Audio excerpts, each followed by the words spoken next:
Dalam nama Bapa dan Putra dan Roh Kudus. Amin.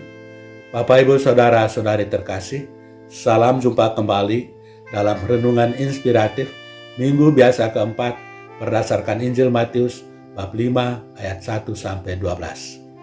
Berbahagialah orang yang miskin di hadapan Allah. Bapak, Ibu, Saudara-saudari terkasih, apakah ada orang yang benar-benar bahagia?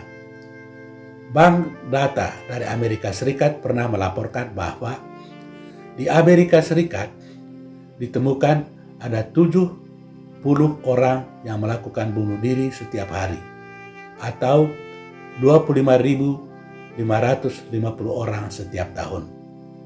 Kemudian ada 1.000 orang yang berusaha melakukan bunuh diri setiap hari atau 365.000 orang setiap tahun yang tidak cukup bahagia sehingga mereka berusaha membunuh diri tetapi gagal. Sementara itu, tingkat bunuh diri di antara orang-orang muda yang berumur 15-24 tahun sangat tinggi, yakni 300% pada 20 tahun terakhir. Dari data-data itu kita memperoleh informasi bahwa tidak sedikit manusia yang tidak berbahagia di dalam hidupnya. Sementara itu di dalam Injil hari ini, Yesus menyingkapkan rahasia dari kebahagiaan sejati dan tahan lama yang layak dihidupi oleh seseorang, yakni dalam kedelapan sabda bahagia. Saudara-saudari terkasih, di dalam Injil hari ini, Yesus menyebut berbahagia orang yang miskin di hadapan Allah, orang yang berduka cita, orang yang lemah lembut, dan orang yang suci hatinya. Miskin di hadapan Allah merupakan tuntutan dasar untuk bisa masuk ke dalam kerajaan Allah. Miskin di hadapan Allah berarti merasa tidak memiliki apa-apa karena dia percaya bahwa segala sesuatu yang dimilikinya adalah milik Allah atau titipan Allah yang diberikan kepadanya. Orang seperti itu akan menggantungkan seluruh kehidupannya kepada Allah. Dia percaya bahwa Allah adalah penjamin kehidupan. Sementara itu, orang yang kaya menurut ukuran duniawi tetapi tidak kaya di hadapan Allah adalah mereka yang merasa serba berkecukupan dan karena itu tidak menggantungkan hidupnya kepada Allah. Orang seperti itu merasa bahwa dia sendiri adalah penjamin kehidupannya dan tidak lagi melihat Allah sebagai penjamin kehidupan.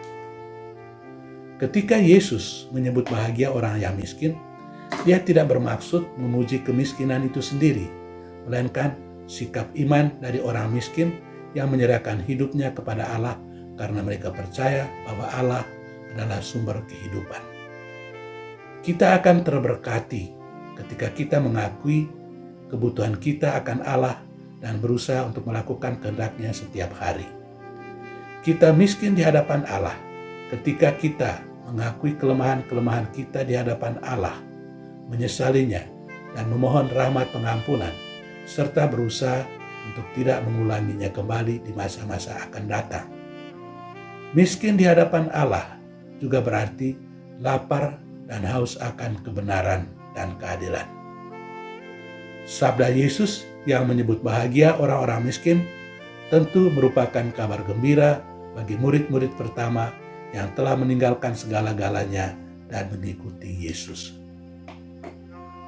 Yesus juga menyebut bahagia orang yang lemah lembut dan suci hatinya, orang yang bisa mengontrol dirinya dan hidupnya dikontrol oleh Allah.